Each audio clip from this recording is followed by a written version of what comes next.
Kalau Islam Arab ini kata Mbah Mun, kalau Islam Arab itu contohnya kayak pohon kurma, jadi kuat. Dan wajah tasbihnya itu di daunnya tidak jatuh.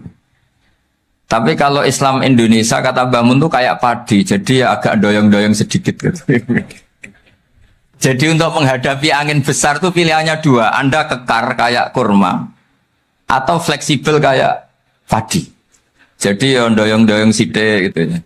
Ada koruptor sowan, salam templeknya ya diterima gitu. Ada calon bupati cantik ya didukung. Pokoknya agak-agak doyong gitu. Tapi baru kayak doyong itu nggak bisa roboh karena fleksibel. Jadi kazar in akhraja tahu. Jadi ada dua tamsil. Karena memang menghadapi orang fasik, orang dolim ini kita sebagai ulama itu ya kebingungan. Ini mungkin Ki Afif bisa bahsul masail ini. Karena pertanyaannya gini, saya berkali-kali digojlok sama bapak saya. Berteman orang fasik hukumnya gimana? Pasti dijawab haram. Tapi kalau pertanyaannya dibalik, membina orang fasik hukumnya gimana? Baik. Dan bisa membina kalau berteman.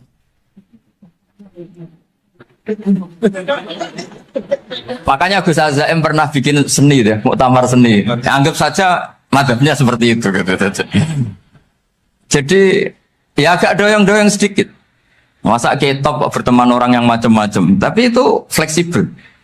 Nyatanya tetap soleh sampai sekarang gitu. Itu berarti itu ya gitu kata Mbak itu. Jadi untuk menahan angin yang besar pilihannya hanya dua. Anda kokoh kayak pohon kurma atau fleksibel kayak padi. Nah, Islam Indonesia kata Mbah Mun itu pari wae katanya, padi. Jadi ungkapan-ungkapan para masyayikh ini penting karena khazanah yang saya baca. Saya berkali-kali cerita ini dalam kitab Khilyatul Auliya. Itu Abu Nu'aim Al-Asfihani cerita tentang riwayat Sufyan bin Uyainah. Ini gurunya Imam Syafi'i. Itu setiap kali Nabi Isa dan Yahya, ini dua nabi yang seturun, sama-sama masih muda. Nabi Yahya itu senengannya dolan ke orang-orang soleh, menyambangi orang-orang soleh. Tentu itu bagus. Tapi kalau Nabi Isa ini suka menyambangi orang-orang yang fasik, orang-orang yang nggak jelas. Ketika dua beliau ini ketemu, tentu yang perlu jawaban Nabi Isa karena kontroversi, berteman sama orang-orang yang nggak jelas. Kata beliau, innama ana tabibun udawil mardo. Seorang kiai, seorang nabi, orang yang baik itu ibarat dokter. Di mana-mana dokter tuh ngobati orang yang apa? Sakit. Kalau Anda dokter dan peneliti satu penyakit, pasti cari daerah yang banyak pandeminya. Masa neliti pandemi di orang-orang yang apa? Sehat. Jadi ini juga perlu dibahsul masail kasih. Karena tadi dibolak-balik itu. Bina orang berteman orang fasik hukumnya haram karena wa ingka dasarin fajanibhu suratan. Tapi kalau bina orang fasik hukumnya baik, bisa bina kalau berteman. Jadi fikih itu ya karena dibolak-balik. Makanya sholat juga gitu, sholat yang tumak ninah yang lama itu ya bagus. Masa jagongan mbek pangeran nggak asik? Jagungan sama teman aja asik, masa jagungan sama pangeran tidak apa? Asik. Saya kalau Ibnu Abbas sholat tuh cepat. Ketika ditanya, kenapa kalau Anda sholat cepat? Setan baru tata-tata mau goda, sudah selesai. Kata. Karena setan itu ya jaga jaim tuh, jaga image. Jadi kalau mau goda orang itu ya surinan dulu, macak-macak dulu. Ternyata mau ke situ sholatnya sudah selesai. Lah kebetulan mazhab saya itu yang kedua itu gitu. Jadi kalau Gus Azaim itu sholat lama sekali, itu ada madhab tandingan, yaitu madhab saya. Itu karena ini sepuh saya, meskipun top beliau tapi sepuh saya. Saya sudah 50, beliau baru 40. Ini berarti baru memulai kiai. Kalau pakai umur nubuah ini baru tapi memulai. Jadi madhab itu penting. Jadi pembanding itu harus diutarakan. Sehingga dalam fikih manapun itu sebuah madhab itu harus diuji itu lewat pembanding. Dulu itu setiap debat fikih antar ulama itu mesti nggak ada yang menang. Misalnya saya kiai kelihatan miskin itu ya baik supaya santri-santri yang miskin itu punya teman gitu. Karena rata-rata santri itu miskin. Nah, dikancani kiai kan seneng gitu. Tapi problemnya kiai yang miskin itu ya nggak bisa nolong santri karena dia sendiri apa? Miskin gitu. Makanya dulu Imam Syafi'i itu pengagum orang miskin. Setelah ngaji Imam Malik tanya, ya Imam Malik, orang yang sealim jenengan itu siapa? Jawabnya Imam Malik lucu. Dulu Abu Hanifah, sekarang orangnya sudah meninggal ya. Ilmunya dititipkan atau diwaris oleh Muhammad bin Hasan Asy-Syaibani. Akhirnya Imam Syafi'i dibiayai Imam Malik ke Irak. Imam Syafi'i miskin, bisanya ke sana dibiayai Imam Malik. Itu seperti Abu Ya Said Muhammad masyhur, ini murid beliau. Kalau ada santri boyong kan mesti apa? Disangoni. Disangoni. Ketika datang ke Irak, Muhammad bin Hasan Asy-Syaibani itu nata uang, nata emas itu di ruang tamu. Jadi ngitung uang itu di ruang tamu. Miliatan. Ini kaget, ini kiai kok kedonyan kata Imam Syafi'i itu. Tapi apa kata Muhammad bin Hasan Asy-Syaibani? Anda kagum ini, Anda kaget ini. Kalau kamu menyoal orang soleh kaya, ini tak kasihkan orang-orang fasik. Biar dipakai judi, dipakai selingkuh, dipakai maksiat. Jangan-jangan. Harta ini harus tetap di orang soleh. Kalau ke orang fasik, bahaya.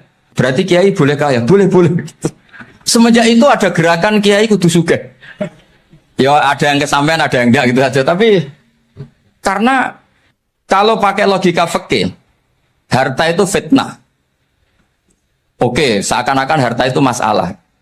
Tapi kalau ini dikuasai orang dolim, maka masalah besar. Jika orang-orang soleh ini harus juga menguasai harta. Nah, terus lama-lama dikiaskan kekuasaan. Kalau yang kuasain orang fasik, orang tidak sholat, ribet. Akhirnya kiai terus dukung, ya akhirnya ke politik tadi. Nak menawa bupatinya kena diatur gitu. Diatur kon sholat, orang yang sesi proposal, maksudnya diatur dengan sholat maksud. Ini cerita-cerita apa logika-logika fikih.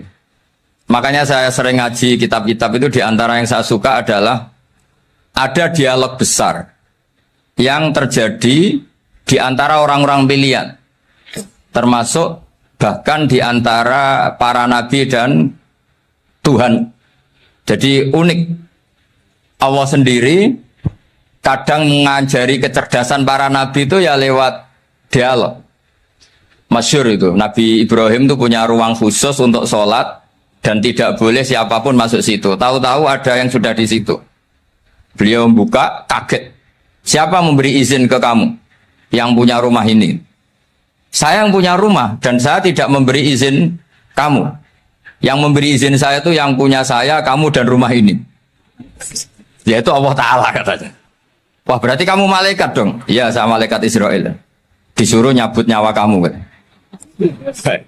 Ya agak sopan karena agak pernah mondok di Salafiyah itu akhirnya Nabi Ibrahim bilang, wah itu keliru, Anda pasti keliru. Hal ra'aita habiban yumitu habibah, hal ra'aita khalilan yumitu khalila. Saya ini Khalilur Rahman, saya ini kekasih Allah. Masa ada kekasih bunuh yang dikasih? Itu Israel akhirnya ngaji, masuk akal juga. Ternyata perintah ini mungkin hoax ya. Pokoknya dia terus mikir akhirnya. Iya ya, masa ini kekasih Allah kemudian oleh Allah dibunuh, dimatikan. Terbanglah Israel, matur lagi, ya Allah, kata Ibrahim, hal ra'aita khalilan yumitu khalila. Masa kekasih bunuh yang dia apa? Kasih. Kayaknya masuk akal Gusti. Mulai ngaji lah kira-kira gitu malaikat. Akhirnya oleh Allah dijawab, ya sudah begini, kamu datang ke Ibrahim bilang, hal ra'aita habiban yakrahu ayyalqa habiban. Masa kekasih tidak siap ketemu yang dikasih. Nah, jadi akhirnya Nabi Ibrahim, Israel datang lagi. Logikanya sekarang enggak gitu begini katanya, diajarin. Hal ra'aita habiban yakrahu ayyalqa habibah. Masa kekasih tidak siap ketemu yang dikasih. Kata Ibrahim, oke, ya, terus mau meninggal. Jadi kalau jenengan cinta betul sama Allah ya harus, ya tidak usah, jangan sekarang tapi. Kalau mati di rumah aja, kalau di pondok repotnya kiainya nanti. Tapi nanti setelah punya cucu banyak lah. Nah, Barokahnya baca ini dialog-dialog orang pilihan ini akan tersibak. Karena tidak dalam semua kebaikan itu nggak ada logikanya, rata-rata ada logikanya. Misalnya begini, kalau Anda orang soleh, kemudian anak Anda pamit mau sekolah di Jerman, pilihan Anda mengizinkan apa enggak? Karena potensi jadi fasik ya tinggi, karena di tempat-tempat mas. Potensi berdakwah dari daerah yang untuk daerah yang tidak ada dai-nya menjadi ada. Itu mesti ulama itu berdebat. Misalnya punya anak pamit mau kembali atau keluarga. Yang satu cara berpikir optimis. Awal ada dai di beberapa negara Eropa itu ya barokahnya imigran, pekerja, mahasiswa. Dan semua itu bumi Allah, harus ada tasbih, harus ada tahmid. Dan itu harus dimulai dari kemauan atau mengizinkan anak asuh kita ke sana. Tapi di sisi yang lain potensi jadi fasik itu tinggi sekali. Pemenang iman pas-pasan. Nah hal-hal seperti ini itu pasti jadi perdebatan. Dan kita harus menjawab. Dan tadi kayaknya di semua Basul Masail, Pondok Salafiyah jawabnya pede semua. Nggak ada ragu, nggak ada khilaf. Baguslah kalau pede. Meskipun nanti mungkin ada ulama lain yang cara berpikir apa? Berbeda. Sehingga, ini saya cerita ya. Sehingga di kitab-kitab fikih, misalnya saya kok hidup di Bali sudah punya komunitas ngaji. Itu kok saya pindah ke Sukorejo sini. Banyak ulama yang mengatakan haram. Karena membiarkan bumi Allah yang sudah pernah ada orang yang sujud, kemudian ditinggalkan kosong, dan kemudian dikuasai orang yang tidak sujud. Jadi dianggap itu pembiaran. Jadi banyak di kitab Qalyubi, sarahnya Mahalli, jika ada seorang muslim yang hidup di negara orang kafir, dia nyaman, tidak dapat teror, itu nggak boleh lagi pindah ke negara Islam yang sehat. Karena takutnya li'alla yastauliyal kafir tilkal buk'ah, supaya bumi itu tidak dikuasai orang kafir. Jadi ini hal-hal yang para fuqaha itu harus berdebat. Karena ini masalah-masalah furu'iyah. Sehingga mulai dulu ya banyak ulama yang nyun sewu berpolitik. Mulai Wali Songo sampai sekarang alhamdulillah yang minat banyak. Mungkin bedanya ikhlas sama tidaknya. Tapi kalau saya pernah dikeluhin utusan dari ya komunitas. Islam Indonesia itu dulu itu ceritanya banyak yang dari Kamboja. Kalau dulu orang cerita itu orang Cempa. Itu setelah di Indonesia besar Wali Songo dan Brawijaya 5 itu sudah mulai oleng. Itu singkat cerita mereka berpikir ingin bikin kerajaan apa? Islam di Demak Mintoro dengan raja pertama yaitu Raden Fatah. Karena Raden Fatah ini putra Brawijaya. Padahal setelah jadi kerajaan ini era cucu sudah konflik, berebut kekuasaan.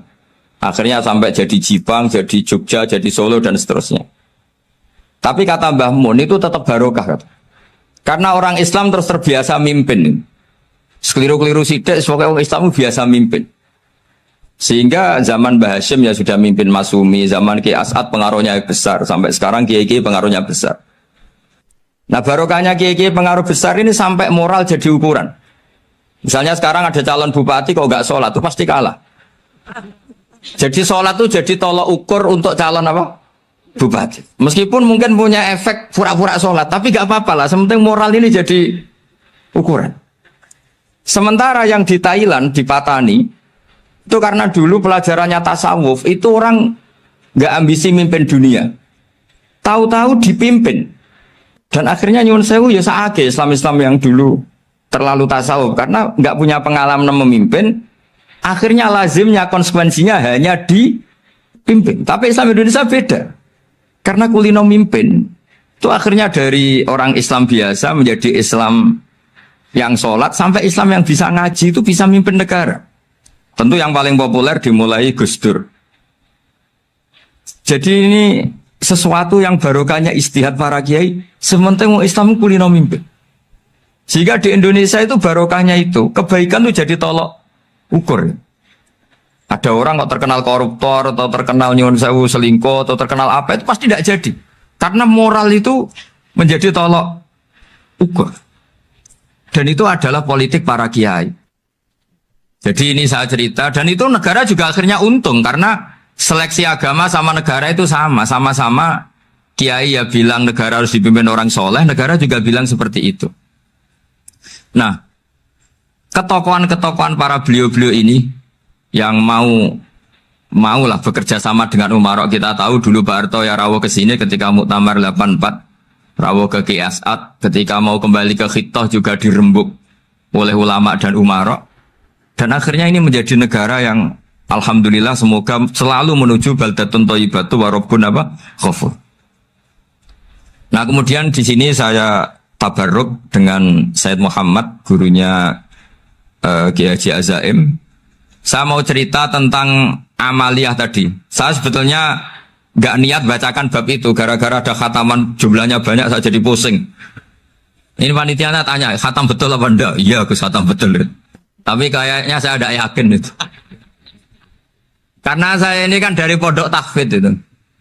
Biasanya anak khataman itu ya rada bodoni itu. Dibaca buanter sing nyemak ya mau ndelok pojok etok. Mergo kebanteran. Nah, akhirnya lafat-lafat yang di tengah itu enggak di apa? Baca. Tapi ya semoga dimaafkan Allah lah. Yang jelas itu enggak. Tapi saya mau cerita ya. Jadi cara berpikir Said Muhammad ini nanti juga saya teruskan di Ma'had Ali. Ini saya baca ya. Di antara yang diyakini madhab Malikiyah, ini saya baca saja teksnya. Jadi ada riwayat namanya, kalau Said Muhammad bahasakan itu Ataqoh Somadiyah. Kalau di Indonesia kadang orang bilang Al-Ataqoh Al-Kubro, yaitu dengan membaca surat Ikhlas. Di sini jumlahnya hanya 100 kali, kila 1000 kali. Tadi berapa teman? 700-an, 700 juta. 700 juta ini sudah susuk banyak ini. Di sini hanya 40, riwayat lagi 100, 1000. Terus sampai tadi berapa? 800 juta. Wah, ini sudah susuk ini. Itu anak cucu sampean pasti masuk surga itu kalau gitu. Ini saya baca, ini kitabnya Said Muhammad ini. Suratul Ikhlasi wal Itqu minan nar. Akhrajat Tabrani fil Kabir an Fairuz Ad-Dailami wa Ibnu Ukhtin Najasi.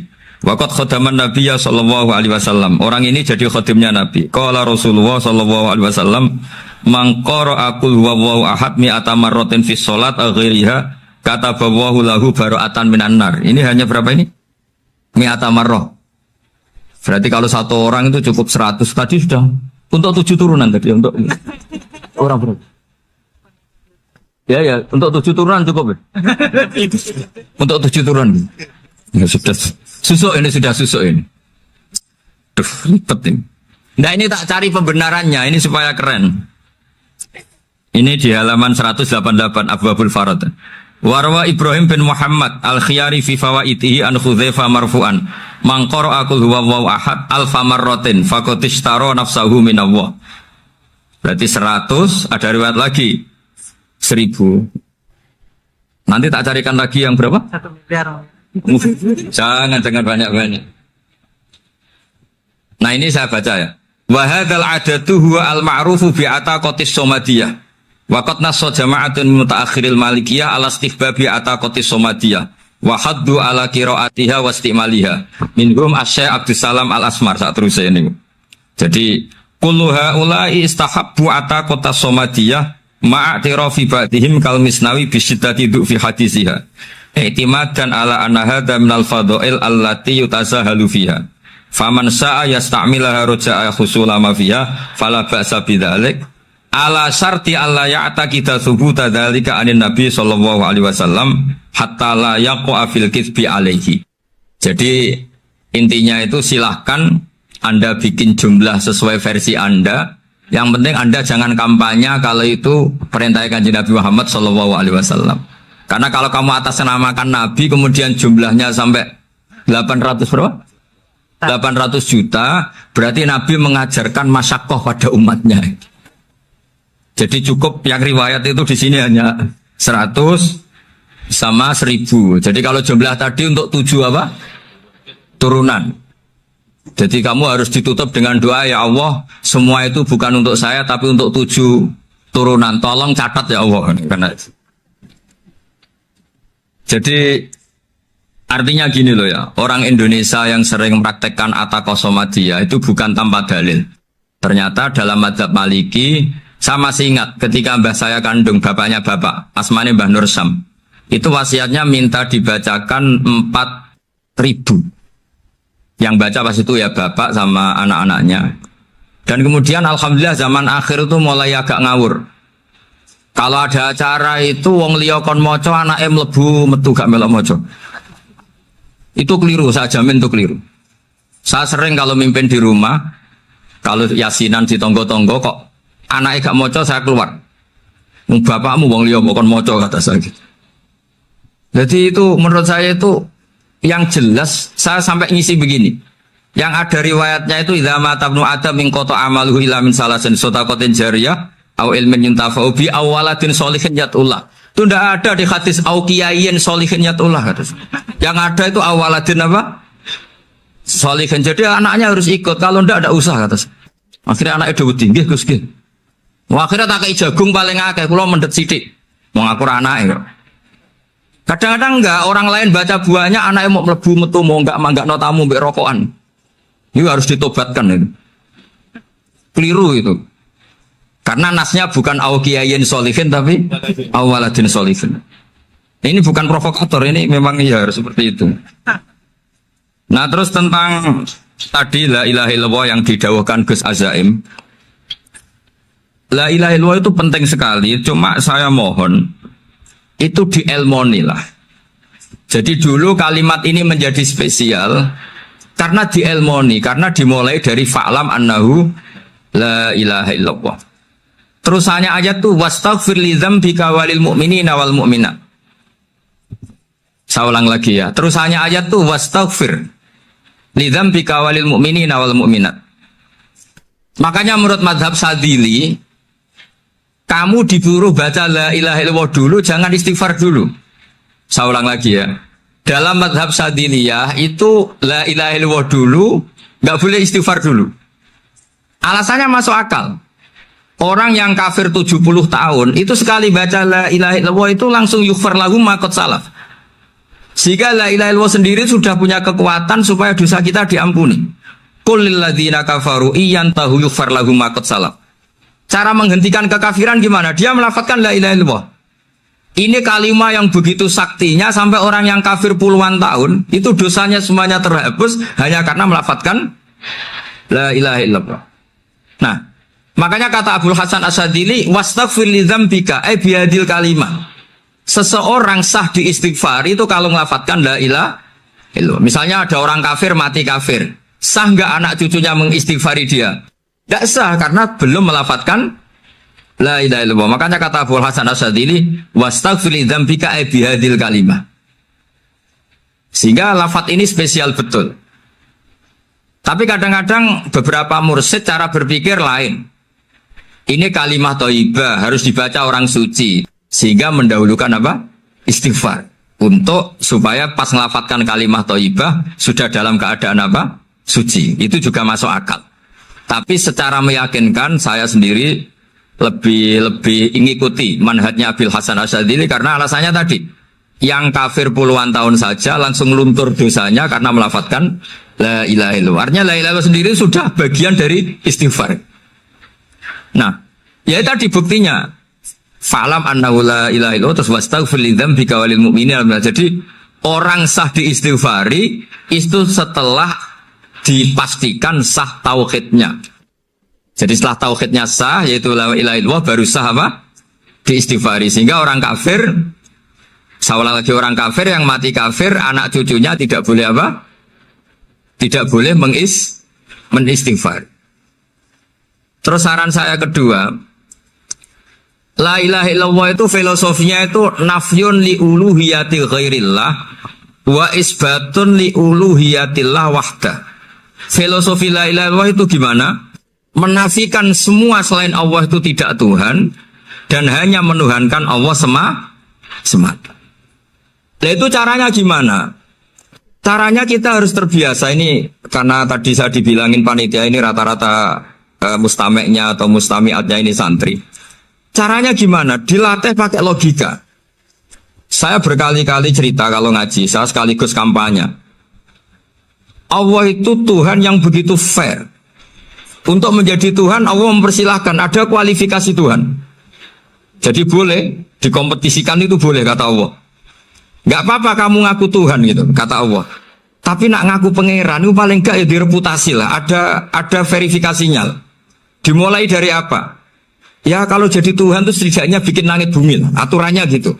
Jadi kalau daftar bupati ya daftarlah ke KPU. Masa tahu-tahu jadi apa? Tuhan kemudian tidak punya prestasi bikin langit bumi. Sehingga Allah itu cara ngendikan itu ya fair. Qul ara'aytum ma tad'una min dunillah aruni madza khalaqu minal ardi am lahum syirkun fis samawat. Coba yang kamu tuhankan selain saya, prestasinya apa? Ketika saya bikin bumi itu apa ikut bikin? Terus am lahum syirkun fis samawat. Kalau bikin langit, kalau nggak bisa ya urun lah gitu. Urun semen apa urun bego, pokoknya urun lah gitu. Urun ora, gaya bumi ora, ngerti-ngerti ngaku jadi pangeran. Nah, kul hatu burhanakum. Jadi ya kan ya lucu kan, misalnya syarat kiai di Salafiyah kan keluarga Kiai As'ad, cucunya ngaji ngalim. Orang keluarga Kiai As'ad tuh aku kiai utama di Salafiyah. Oh mesti di penjara ya. Lah yo gak gawe langit bumi, gak ada prestasi terus ngaku sebagai apa? Tuhan. Sehingga fair. Makanya saya berkali-kali cerita. Jubair bin Mut'im itu punya anak namanya Muhammad. Ini sudah orang alim, Muhammad bin Jubair bin Mut'im. Itu cerita awala Islami Abi. Mut'im itu orang pinter sekali. Saking pinternya dia jadi delegasinya orang Quraisy datang ke Rasulullah sebagai negosiator untuk membebaskan Asra Badrin, tawanan perang apa? Badar. Yang namanya disuruh itu pasti orang pinter. Tapi apa yang terjadi ketika nginep di masjid? Karena zaman itu gak ada hotel, nanti jadi geger. Orang musyrik nginep di masjid hukumnya gimana? Bahsul masail tok. Zaman itu mau tidak mau. Kalau sekarang kan ada hotel, kiai juga punya wisma. Apa yang terjadi? Orang ini cerdas sekali. Dan delalah Nabi pas sholat maghrib itu baca wattur wa kitabi mastur sampai am khalaqus samawati wal ard. Ya kalau kamu jadi Tuhan ya setidaknya menciptakan langit bumi lah. Namanya jadi Tuhan ya ada persyaratan kan. Paling enggak punya reputasi menciptakan langit bumi. Atau kalau jadi Tuhan setidaknya reputasinya itu enggak diciptakan yang lain. Am khuliqu min ghairi syai'in. Ini jadi Tuhan kok punya bapak, punya ibu. Ini jadi Tuhan kok lahirnya di bumi. Ada tanggal lahirnya, ada tahun. Masa jadi Tuhan kok dulu buminya. Pokoknya walhasil tuh. Akhirnya Nabi ketika salam sholat maghrib, dia datang. Ya Rasulullah, akalku habis oleh ayat yang barusan kau baca. Sudah saya Islam saja. Argumentasi selain Allah Tuhan itu batal. Itu, ya saya mohon santri-santri Salafiyah itu baca Quran sampai seperti itu. Jadi jangan hanya khataman banyak-banyakan maksudnya. Ini bukan nyindir ini, ngamuk ini. Jadi ya khatamannya tadilah 1000 atau berapa lah, jangan banyak-banyak. Juga kasihan malaikat yang nyatet kan. Wong baru subhanallah alhamdulillah aja di tag hadisnya abad al malaikah gak ditete. Itu baru subhanallah alhamdulillah itu sudah mencapaikan malaikat. Makanya saya wiridan tuh arang-arang kasihan malaikat karena nanti jadi itu ya ada madhabnya itu jadi kalau Gus Azaim sholat lama tak saingi sholat cepet itu sama-sama ada madhabnya. Yang cepet kayak saya tadi setan pas tata-tata mau goda pas rukuk saya sudah itidal, mau goda itidal saya sudah sujud pusing dia. Tapi jangan tiru ini madhab yang agak-agak khusus lah sudah cara orang Madura agak khilaf Gus. Khilaf ya. Khilaf ini agak khilaf ini sudah. Tapi saya ingin lah sampean kalau ngaji Quran itu dilatih berlogika. Jadi Allah itu fair. Gak apa-apa kalian ngaku Tuhan tuh gak apa-apa, tapi tunjukkan prestasi kamu apa. Aruni madza khalaqu minal ardi am lahum syirkun fis samawati.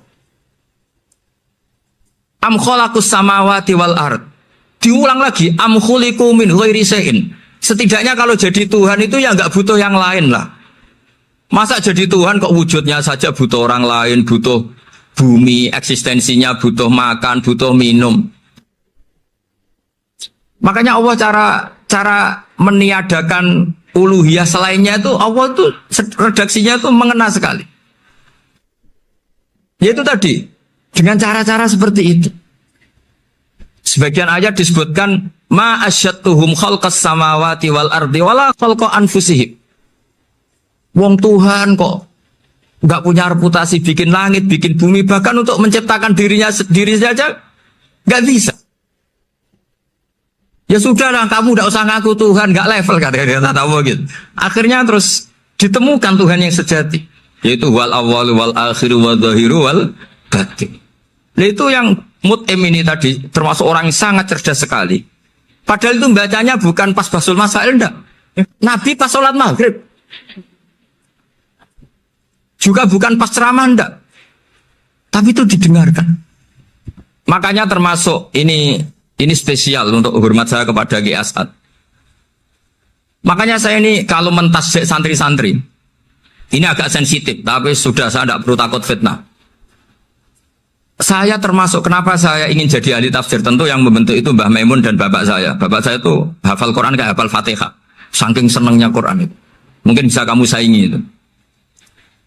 Itu adalah orang kafir itu bisa paham Quran. Itu sangat menyinggung saya. Orang kafir itu bisa paham Quran. Ketika Umar Islam itu karena mendengar apa coba? Mendengar apa? Quran. Dan itu masih kafir apa sudah Islam? Masih kafir karena kalimat-kalimat yang di Quran itu begitu jelas wal kitabil mubin sehingga didengarkan orang kafir pun tuh ngefek. Makanya ketika Umar datang ke saudari putrinya, kemudian dengar Toha ma anzalna alaikal Qur'an apa? Litasqa, itu dia terus iman. Begitu juga Mut'im. Itu ketika dengar Nabi baca surat At-Tur ya langsung iman. Makanya kata Ibnu Jarir At-Tabari, kamu jangan pernah bilang gini, syaratnya paham Quran itu harus alim, harus gini. Lah nanti berarti orang kafir punya alasan di depan Allah, ya Allah, engkau ngandani kami dengan Quran yang nggak bisa difahami kecuali alim dulu. Lah saya alim gimana? Nggak pernah mondok. Mondok gimana? Saya kafir. Jadi artinya gini loh, kata Ibnu Jarir At-Tabari, Allah tidak mungkin mengatakan gini, ifhamil Quran bima la fahmalaka. Quran itu harus kamu fahami. Sementara orang kafir karena lafadznya Quran khusus nggak bisa memahami. Makanya Quran itu dibaca. Itu banyak orang kafir yang menjadi muslim karena mendengar apa? Al-Quran. Padahal kafir. Nah termasuk tadi Muhammad bin Jubair bin Mut'im ini itu menjadi Islam ya karena mendengar Quran. Padahal dia saat itu masih apa? Kafir. Karena tadi logika misalnya nggak paham secara lafadz Arab. Sekarang misalnya nyuwun sewu ada orang ateis. Saya pernah didatangi seorang ateis yang nggak percaya Tuhan. Saya mau Islam Pak Ba, asal Anda bisa menjelaskan Tuhan itu siapa. Coba Quran dibaca secara makna, tidak secara lafadz tapi secara makna. Begini misalnya, ada orang ateis datang ke saya, Pak Ba, saya mau Islam, asal Anda bisa menjelaskan Tuhan itu siapa. Terus saya tanya, ini ngajak goblok-goblokan apa pinter-pinteran, kata saya. Terus dia jawab, ngajak pinter-pinteran Pak, saya ini doktor katanya. Maksudnya di akademiknya dia doktor, mungkin jurusan matematika atau apa, tapi di ketuhanannya jeblok. Terus tak tanya, kalau ini ada kertas, kamu suka ada rumusnya apa suka ada? Ya suka ada rumusnya. Kenapa ada kertas? Ya karena ada yang bikin. Nah kira-kira berstatus membikin atau membuat, itu sesuatunya maujud apa enggak? Ya pasti maujud lah, pasti ada. Ya sudah, anggap Tuhan itu adalah sebab dari semua yang ada. Masa alam yang seperti ini, langit dan bumi ini maujudat, kemudian kamu katakan kholaqohal adam, bahwa alam raya yang maujud ini diciptakan oleh ketiadaan. Ya juga, berarti Tuhan itu ya. Ya itu yang namanya Tuhan. Lah mulai dulu kiai-kiai ngomong gitu kan saya Islam katanya. Jadi kiai-kiai itu kadang-kadang kalau dakwah pokoknya KBU digawe Tuhan. Beda dengan dakwanya orang-orang mantek. Orang-orang mantek itu kan nggak pernah nyebut Allah. Ini alam hawadis, la budda min muhdis. Meskipun mereka, nah muhdis ini menurut Islam namanya Allah. Tapi sebetulnya kan nggak langsung bilang Allah. Jadi tak kasih tahu, alam raya ini mewujud nggak? Ya mewujud Bapak. Bisa nggak sesuatu yang nggak ada menjadi faktor wujudnya yang ada? Ya udah bisa, namanya nggak ada itu nggak bisa jadi faktor. Nah itu hebatnya ulama-ulama kita. Ketika mengenalkan Allah itu siapa? Zat yang wajibil wujud. Jadi kita ini kalah pinter be ulama-ulama dulu. Ya alhamdulillah kalahnya sama ulama dulu. Kalau kalah sama ulama sekarang isin lah. Jadi ulama dulu sudah pinter. Pasti pertanyaan dasar manusia, hadil maujudat tuh man khalaqaha, siapa yang menciptakan? Kalau kamu langsung jawab Allah atau Tuhan, mereka pasti tidak nerima. Ya jawab saja, hadil maujudat mesti khalaqaha maujudun. Nah berhubung maujud ini berstatus pencipta, harus super. Lah super ini oleh ulama disebut wajibul wujud atau musabbibul asbab, yang oleh Islam dinamai Allah. Tapi kita langsung ngomong Allah, ya mesti aja bingungkan kan bagi yang bingung maksudnya. Ya saya mohonlah kalimat-kalimat la ilaha illallah itu diamatilah, diresapi sampai seperti penjelasan saya ini, sehingga punya kualitas ilmu. Karena syaratnya memang fa'lam, harus punya kualitas apa? Ilmu. Ilmu itu apa? Ma'rifatus syai' ala ma huwa alaih. Mengenal sesuatu sesuai detail-detail sifatnya sesuatu itu. Misalnya kalau Allah sudah jadi Tuhan, ya harusnya qabla kulli syai'.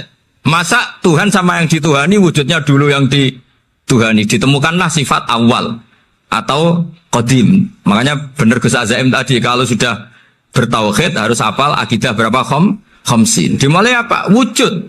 Kenapa harus dikatakan wujud? Karena alam raya ini kadung maujudan. Hadhil alam maujudun. Masa maujudun khalaqahul adam? Masa maujudat khalaqahul adam? Nah itu yang disebut am khuliqu min ghairi syai'in am humul khaliqun. Jadi saya mohon semohon-mohonnya, cobalah tradisi-tradisi lihat baru ayat ini dihidupkan lagi, sehingga kita baca Quran itu sekaligus menjadi orang yang sangat argumentatif. Karena Quran adalah qul falillahil hujjatul baligh. Dilatih. Jangan bosan, dilatih. Makanya kalau saya baca ayat-ayat seperti itu, cek fair Allah. Fair betul. Gak apa-apa saya punya pesaing kata Allah, tapi yang imbang dong. Pas aku gawe langit ya bantulah. Atau ada langit tandingan lah kira-kira gitu. Kalau saya bikin bumi ya ada bumi. Nah misalnya sekarang orang Cina bikin matahari, materinya dari mana coba? Dari yang sudah ada sekarang kan? Tetap saja agak ikut bikin kan? Tapi kalau Allah bikin langit bumi minal adam minal wujud. Kalau mereka paling rekayasa yang sudah wujud adik. Nah harus sampai seperti itu. Sampai kata Gus Azim kul hatu apa? Burhanakum dan. Jadi ini cara-cara kita untuk menguatkan iman. Aruni madza khalaqu minal ardi am lahum syirkun fis samawati. Terus kata Allah, itu nih bi kitab min qabli hadza au asaratim min ilmin. Kalau kamu enggak setuju teori ini kata Allah, cari kitab suci versi Anda. Aturan jadi Tuhan itu apa coba? Ya tetap saja semua kitab suci akan mengatakan di mana-mana Tuhan itu pencipta langit dan bumi. Jangan yang lahir di bumi jadi Tuhan. Jangan Lata Uzza jadi Tuhan. Jangan karena sakti jadi Tuhan. Nah ini di sini pentingnya ilmu balaghah, ilmu mantek yang alhamdulillah di pondok-pondok kita masih diajari. Makanya kata mantek sebetulnya ilmu akal hanya menemukan hadil maujudat khalaqaha maujudun. Nah yang maujud ini siapa? Ya wajibul wujud. Nah kemudian Islam menamai ini Allah Subhanahu wa ta'ala. Makanya ulama dulu itu kalau ngetikan Allah itu siapa? Zat sing wajibul wujud. Itu filosofinya luar biasa. Karena dengan seperti ini bisa menafikan teori ateisme. Bahwa alam raya ini diciptakan oleh ketiadaan. Makanya saya bilang tadi, ngajak goblok-goblokan apa pinter-pinteran gitu. Lah nek ngajak goblok-goblokan yang ini hadhil maujudat khalaqahal adam. Terus kita goblok bareng. Loh iya kan barang maujud diciptakan yang tidak maujud. Wong ora wujud kok mempengaruhi sing wujud. Ya monggo nak goblok bareng kata. Akhirnya, kok Gus, saya ini dokter masa kamu ajak goblok? Ya sudah pinter saja kata saya. Alhamdulillah karena debat kecil ini dia menjadi nyaman lagi dengan apa? Islam. Memang saya tentu nggak bisa disalahkan doktoralnya karena di ilmu yang selain apa? Teologi gitu. Tapi kan polanya dia pasti pinter. Makanya ini sekaligus mengingatkan anak-anak lah. Kecakapan menjelaskan itu harus dilatih karena di antara kelebihannya Quran itu wal kitabil apa? Mubin, yaitu kitab yang punya kemampuan menjelaskan. Ini yang terakhir saya beri contoh. Terakhir ini penjelasan Quran. Dulu orang kafir itu cara berpikir itu begini, Muhammad, urusan kita ini banyak, problem kita banyak. Masa iya urusan yang banyak ini cukup dengan satu Tuhan? Kalau problem banyak ya Tuhannya harus banyak. Ada Tuhan pohon, Tuhan hujan. Ya kayak Cina itu ada Dewi Kuan Im keberuntungan, ada yang sial, yang pokoknya diurus yang banyak lah. Maka mereka bilang aja'alal alihata ilaha wahida inna hadza la syai'un ujab. Ini aneh, urusan banyak kok Tuhannya satu, ini aneh lah. Tapi Nabi secara sabar, dan yang diomongnya orang kafir. Tidak anak Mahatali, orang kafir. Jadi nanti kalau anak Mahatali gak paham Quran, kebangetan, orang kafir saja paham. Akhirnya Nabi secara santai, secara rileks memberi penjelasan gini. Kalau Anda menjadi buruh, kalau orang Arab dulu bilang abdan, kamu suka nggak punya majikan banyak, perintahnya beda-beda, semuanya memaksa kamu untuk nurut. Sama punya majikan satu yang baik. Ya nggak suka lah Muhammad kalau majikan saya banyak, semuanya berhak merintah saya, nggak enak. Majikannya satu saja, satu saja. Terus kata Nabi, Tuhanmu itu majikan kamu. Kalau Tuhannya banyak, kamu bingung. Berarti perintahnya banyak. Akhirnya mereka paham. Dan itu segampang itu Allah memberi penjelasan. Dorobawo masalah rojulan fihi syuraka umutasyakisuna wa rojulan salamal lirojul hal yastawiyahani masalah alhamdulillah. Langsung diberi analogi. Kalau kamu jadi buruh punya majikan banyak yang perintahnya beda-beda, kemudian jadi buruh yang majikannya satu, kamu milih mana? Ya milih satu Muhammad. Ya sudah, kalau Tuhannya banyak, perintahnya banyak, kamu juga bingung. Langsung menjadi faham. Ketika ada orang tidak ikhlas, Nabi cara memberi penjelasan juga gampang. Misalnya saya dikasih uang Gus Azaim 1 juta. Kemudian matur nuwun saya sama Pak Afif. Ya, aneh enggak? Saya ini orang aneh enggak? Orang aneh enggak? Itu Nabi kalau mencontohkan orang tidak ikhlas gitu. Kata Rasulullah, orang tidak ikhlas itu sebagaimana orang beli budak. Min kholisi mali. Budak itu dibeli dari uangnya sendiri. Kemudian fa'amila hadal abdu, budak ini kemudian bekerja dan a'tohullatahu, hasilnya dikasihkan sama orang lain. Terus Nabi memberi percontohan, ayasurrukum ayyakuna abdukum kadzalik. Apa kamu suka kalau budak kamu seperti itu? Dulu orang-orang dulu kan beli budak untuk disuruh bekerja, terus disuruh setor apa hasilnya. Jadi budaknya kamu yang beli, yang biayai. Kalau sekarang mungkin gak ada budak, gini lah. Saya nyuruh Zaid, tak kasih mobil, tak kasih bensin, tak kasih uang jalan supaya narik angkot. Hasilnya disuruh ngasihkan saya. Ternyata dikasihkan orang lain dan matur nuwun sama orang. Kamu suka punya budak seperti itu? Ya tidak suka ya Rasulullah. Ya ibaratnya seperti itu. Bumi yang bikin Allah, nyawa kamu yang bikin Allah, semua fasilitas dari Allah. Kemudian kamu menyembah selain Allah. Segampang itu. Dan Nabi telaten sampai dulu yang mayoritas orang kafir menjadi mayoritas Muslim, dan semuanya tanpa paksaan, la ikroha fiddin, karena qad tabayyana rusdu minal ghayy. Nah, cara tabayyana gimana? Yaitu punya kemampuan menjelaskan. Wal kitabil apa? Mubin. Ini makanya saya mohon lah. Ini saya mohon semohon-mohonnya anak-anak ini kan kader-kadernya Mbah Samsul Arifin, Mbah As'ad, Gus Fawaid, sekarang Gus Azaim, semuanya harus punya kemampuan wal kitabil apa? Mubin. Sehingga di antara sifatnya Nabi itu fatonah, punya kecerdasan. Nabi itu gak pernah debat kalah, itu meskipun sudah terdesak gak pernah kalah. Pernah Nabi itu ngendikan la'adwa walati orata, tidak ada penyakit menular. Ada orang yang mungkin kurang suka iseng, ada onta yang sudah gudiken dijejerno sama yang waras, ternyata yang waras jadi gudiken. Akhirnya Nabi diundang lah kira-kira gitu. Ya Rasulullah, kata engkau gak ada penyakit menular. Tapi ini unta yang gak gudikan, tak jejerkan yang gudikan, ikut gudikan. Berarti kan menular. Nabi santai jawab, faman jarrobal awal. Lalu yang pertama gudikan ketularan siapa katanya. Wah kalau ini asli Nabi ya sudah seperti itu. Jadi ngiranya dia menang karena yang gudikan pertama nulari yang kedua. Ternyata Nabi tanyanya lagi, faman jarrobal awala, yang gudikan yang pertama siapa? Oh ini asli ya maksud saya itu. Jadi Nabi itu gak pernah kan? Karena Nabi punya apa? Fatona. Jadi saya mohon ya tadi makanya ini efeknya tuh khatamannya gak boleh banyak-banyak ya. Maksud saya kalau musim khataman ya gak apa-apa, khataman banyak-banyak. Tapi kalau gak musim khataman ya musim-musim tadabbur itu. Tapi kalau ini musim khataman ya monggo lah. Cuma saya kok kasihan malaikatnya tadi. Ya, ngoten mawon minta maaf. Assalamualaikum warahmatullahi wabarakatuh.